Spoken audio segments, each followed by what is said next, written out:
যুবক যুবতী, ছেলে মেয়ে, নারী পুরুষের বিবাহ পূর্ব যে অবৈধ সম্পর্ক, এটা ভালোবাসা নয়, এটাকে আমি বলিও না।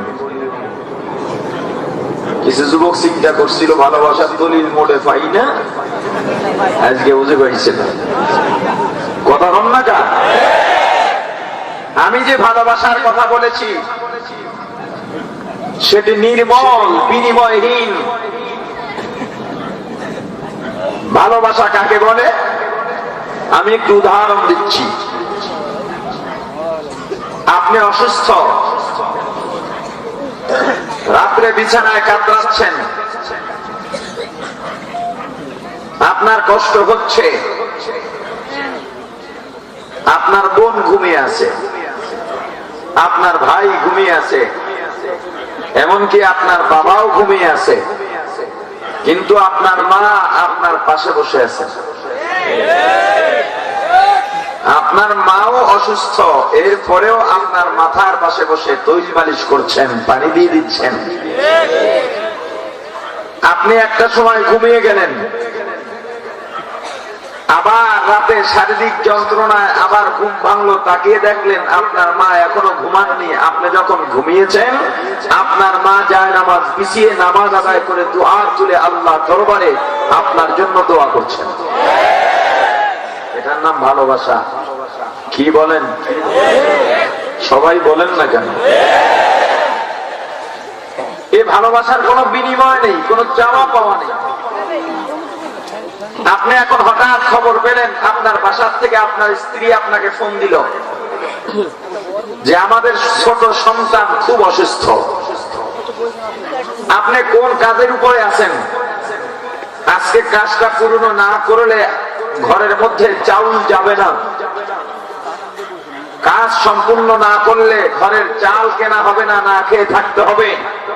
সেদিকেও আপনার খবর থাকবে না, সাথে সাথে আপনার অন্তর, আপনার চিন্তাটা চলে যাবে আপনার সন্তানের দিকে। আজকে চাল কিনতে পারবো কি পারবো না, খেতে পারবো কি পারবো না।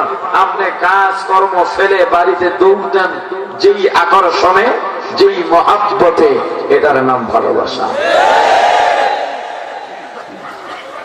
তাহলে ছেলে মেয়ে, যুবক যুবতী, নারী পুরুষের বিবাহ পূর্ব যে সম্পর্ক, এটাকে কি বলা যায়?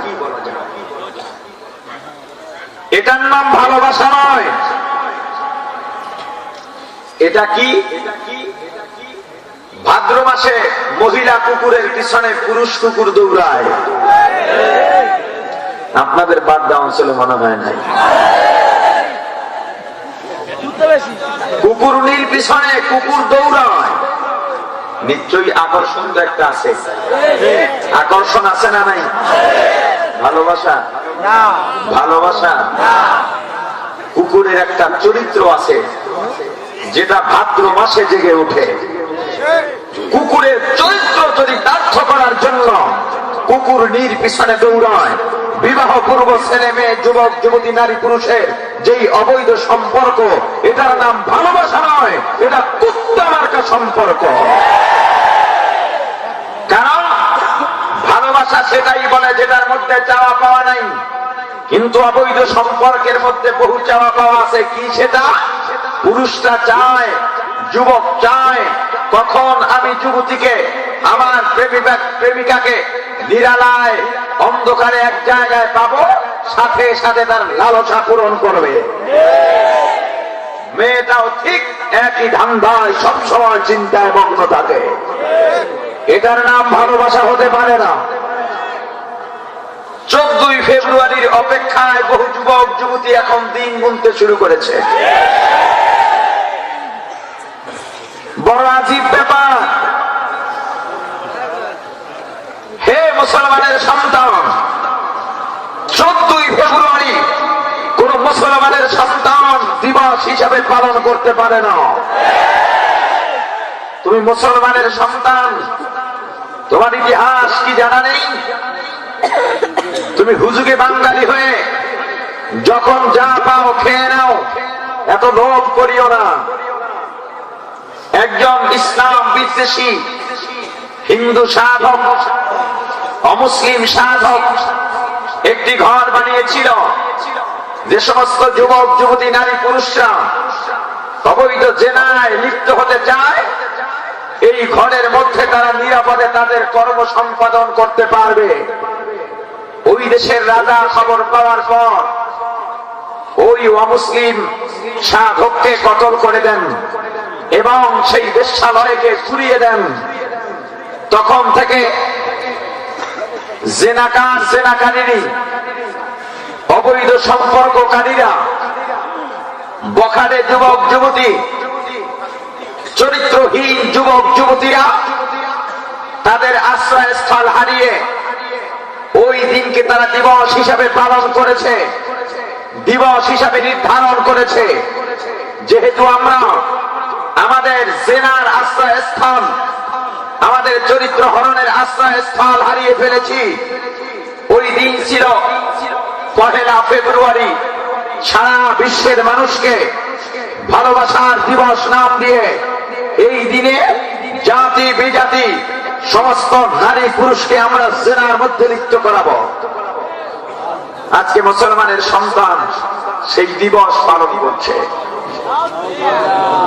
রাস্তার মোড়ে পার্কের বেঞ্চে বসে বাবার বয়সী পুরুষ, ভাইয়ের বয়সী যুবক, মায়ের বয়সী মহিলা, বোনের বয়সী যুবতীর সামনে ছেলে মেয়ে অর্ধুনাঙ্গ পোশাক পরে হাতে হাত রেখে ঠোঁটে ঠোঁট রেখে যারা নির্লজ্জের মতো এই সমাজটাকে নষ্ট করছে, ওরা দেখতে মানুষের মতো হলেও ওদের মধ্যে মানুষ শব্দ নয়, ওরা মানুষ নয়, ওরা জানোয়ার, কুকুরের দৈত্য।